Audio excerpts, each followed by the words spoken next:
Hi, my name is Robert Campbell. I am a senior communications major, and this is my Communications 4800 final project. My topic is nonverbal communication and intercultural communication. I chose this topic because recently I traveled abroad and they use different forms of body language, gestures, eye contact, just nonverbal communication in general. But first, I'm going to describe to you what intercultural communication is.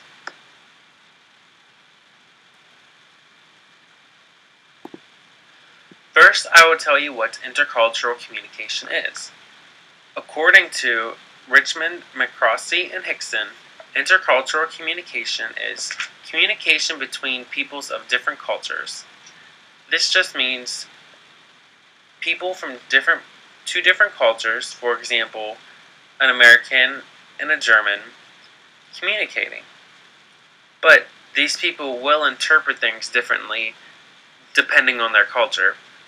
For example, a person that speaks American English versus British English. Someone that speaks British English might say they're going to the loo.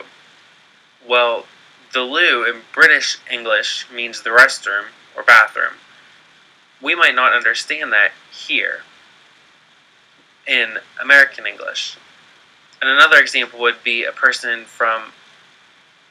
using British English saying they're going to their flat. I didn't know what that was till I researched it, but I found out a flat is an apartment or a little house.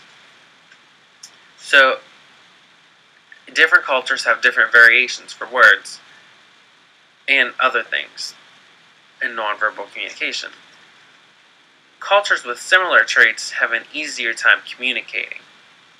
For example, Americans and English Canadians have a less difficult time communicating because of all the similarities they have.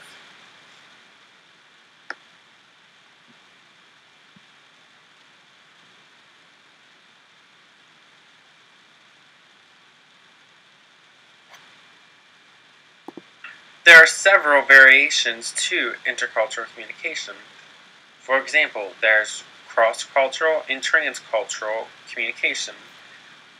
Tina Toomey and Corzeni say cross-cultural interpersonal communication can be broadly defined as the comparative study of differences and similarities of relational communication patterns between two or more cultural communities.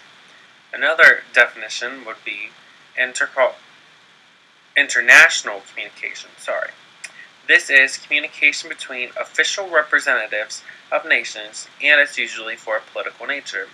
So this term would be used when, for example, the President of the United States goes to, we'll say, England and talks to the Prime Minister or the Queen. That would be international communication. Another would be interracial communication, which is communication between people with racially identifiable physical differences. For example, Koreans and Caucasians. The noticeable difference would be skin color.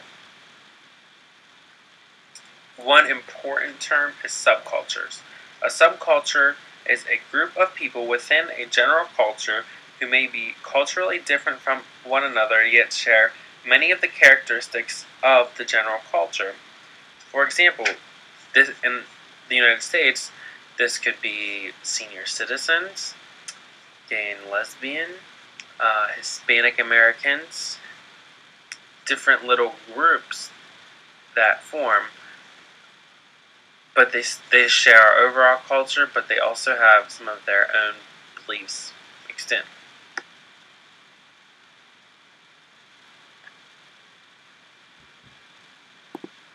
Even though there's all these definitions and variations to intercultural communication, a guy by the name of Edward T. Hall came up with a map of culture. Now, Edward T. Hall was a very important and influential person on intercultural communication. I'm sure if you had a class about intercultural communication from OU, you learned about them at some point in time. I've had two, and we've talked about them in both classes. But he came up with this map of culture. The map of culture is basically 10 characteristics that every culture has. They may be acted out differently or portrayed differently, but every culture has these things.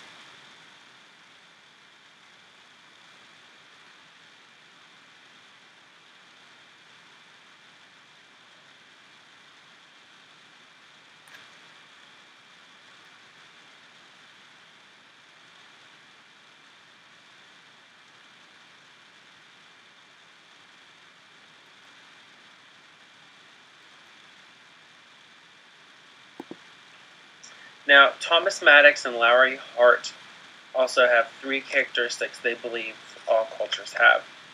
First is culture is learned. Culture is learned from many different people. When someone's growing up, the people they usually learn from are their parents, their guardians, grandparents, their environment. Because we're not born with culture. We learn it. It's like we're not born with words. We learn the words from our parents. So whatever culture we have when we grow up, there's probably a part of it from our parents. But the rest of it is learned from everyone else as well. For example, I know I have a different culture from my mom and dad. I have some of theirs, but as I'm growing up, I gain my own culture. Second is culture is dynamic, which means culture doesn't stay the same over time. So this means that cultures evolve, like everything, like technology. It evolves. So it may have roots from back to the beginning and little characteristics, but it's evolving. The third and final one is culture is pervasive and omnipresent.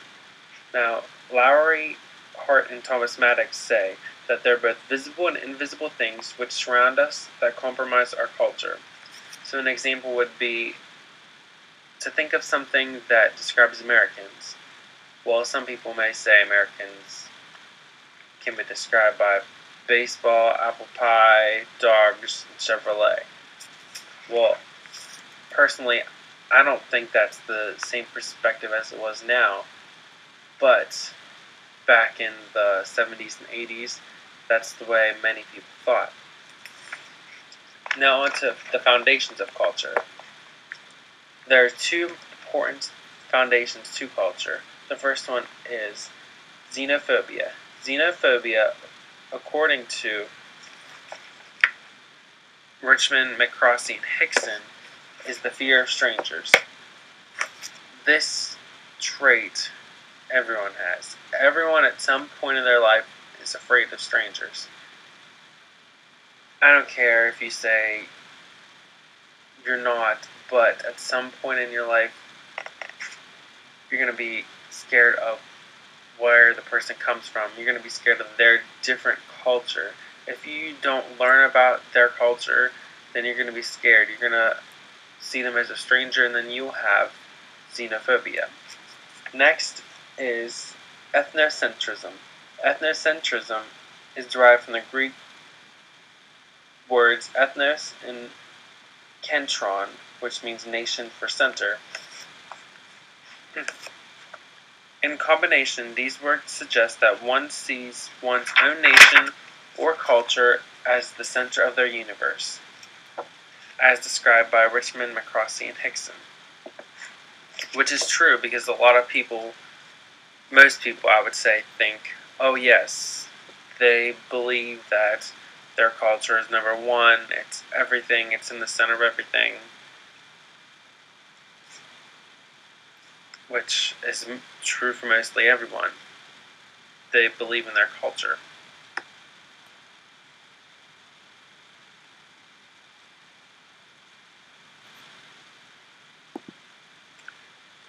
Now, different cultures have different forms of nonverbal communication. I recently traveled to Germany and Sweden, so now I'm going to just describe to you different nonverbal communications I found that were different from in Germany to here.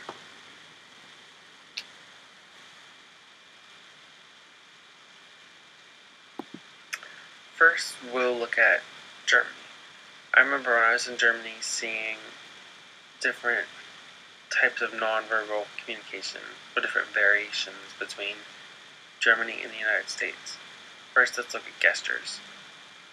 When I first met people, it was with a firm handshake, everyone, male and female. I also remember seeing other people meet each other, and for instance, when a male would meet a female, the male would kiss the female on the hand. Now, we don't do that here in the United States. Sometimes we see it done, but nowadays it's just the firm handshake. And now on to greetings. A greeting in Germany, according to the book, is formal or reserved, and you want to show little affection as possible, which to me, I remember seeing mixed emotions. For example, some people would walk around with smiles on their face or frowns and be happy or sad. Other people just have the stern look on their face. And if you showed emotion to them, sometimes they would show it back, just depending on the person. Next, for time, when we were there, when I was there, I should say, I'm always early for things. There, we were always right on time or a couple minutes late. People really didn't care if you're a few minutes late, but that bugged me just because I always like to be on time. Early, actually. Another thing is, in the United States, we find staring rude, where there, people generally stare all the time. And they find it extremely, extremely rude if you're talking and you break eye contact with them. I've found that out a few different times personally. One thing I found when researching different nonverbal forms of communication in Germany, I found out that they think that the sign of silence is weakness instead of strength. Or here, sometimes we think being silent strong. Well, they view it as you don't have anything to say, then it's a sign of weakness.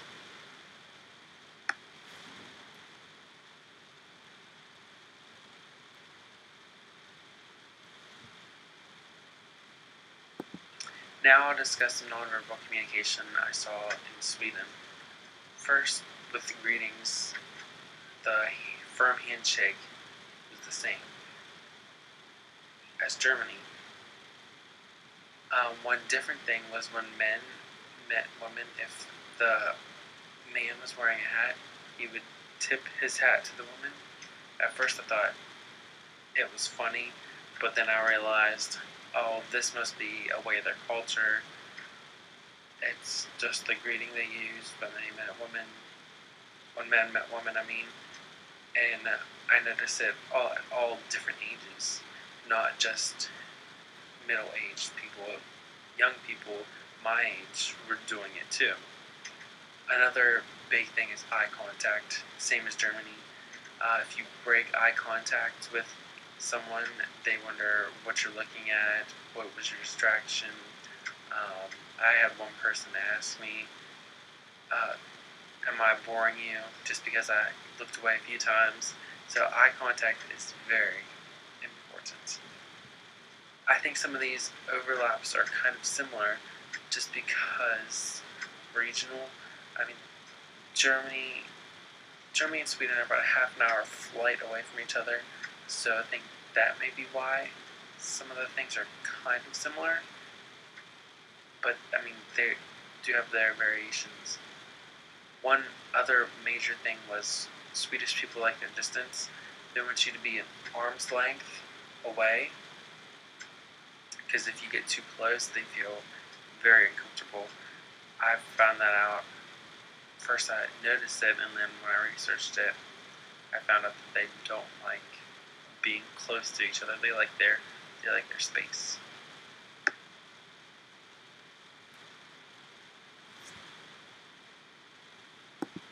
I could talk a lot longer on different types of nonverbal communication I saw in Germany and Sweden, but just an overall review.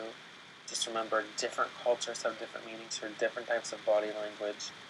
Also, it's good to research a culture before going to visit one. I was lucky enough that I had friends from Sweden and Germany come to the United States, so I learned about their culture first. I had a background of it. It's always good to research one, because when you go there, you don't want to do anything that might offend the people you see.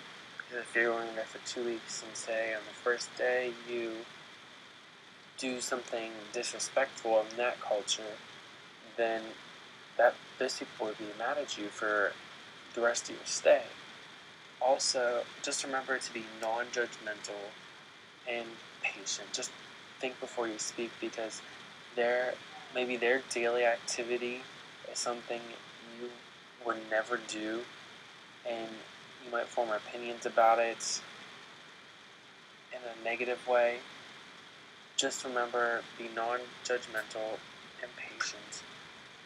Treat everyone with respect. And if you have a question, just ask. A lot of people in other countries are very helpful. When I had questions, I asked and they didn't get offended. So just remember, before you travel, research the culture, don't be judgmental, be patient, be nice, and show respect.